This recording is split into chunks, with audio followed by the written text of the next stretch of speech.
This is JNL Vlog. Ito na yung part 2 ng ating paglalagay ng skincare ng Skin White and Nivea Cream. So, ito na po siya guys, yung pang 2 weeks ko na ito. So, ayan, kuminis na po siya no, lalo yung skin ko. Lalo na yung sa mukha ko kasi dito sa part na to, dito ko talaga siya nilagyan ng marami no.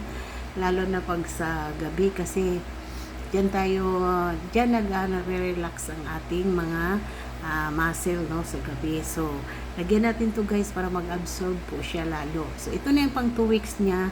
So, very smooth na po yung skin ko and nagpipink na po siya.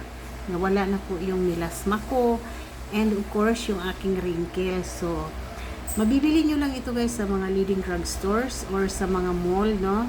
Marami po ito, yung Nivea Cream and Skin White. Kasi maganda ito kasi powdery na ito. Kahit hindi na po kayo magpulbo, pwede na po ito. So, ito. Tapos na tayo sa Nivea Cream. So, dito na naman tayo sa ito, pangalawang coating ko na po ito, no.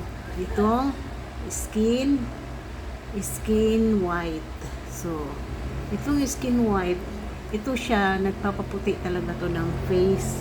Ito yung kanyang properties niya na nawawala yung mga hyperpigmentation, yung ating sa mukha, nawawala po talaga pag nilagyan nyo ng Skin White.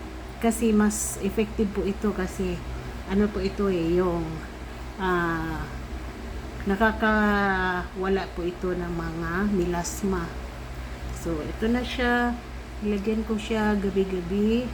Ayan. Dito banda, nilagyan ko rin siya. Dito sa forehead.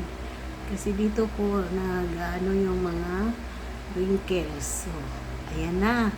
So, very effective po talaga to. So, hiyang na po talaga ako nito.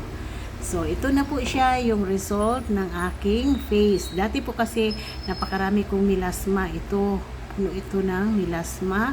And dito sa dahil sa aging. So, as a pharmacist, ito po yung aking na-discover kasi sa drugstore po, yung mga friend ko, yung mga kapwa ko pharmacist, ay ito po yung mga ginagamit nila. So, sa akin po, para sa akin, ito na talaga yung aking ituloy-tuloy na brand. Itong Nivea and ito yung Skin White.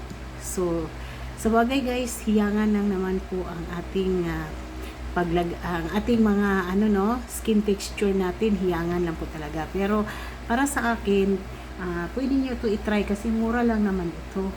Napaka-affordable lang po ito at napaka-gaan sa mukha. Lightweight lang po ito, hindi siya mabigat sa mukha.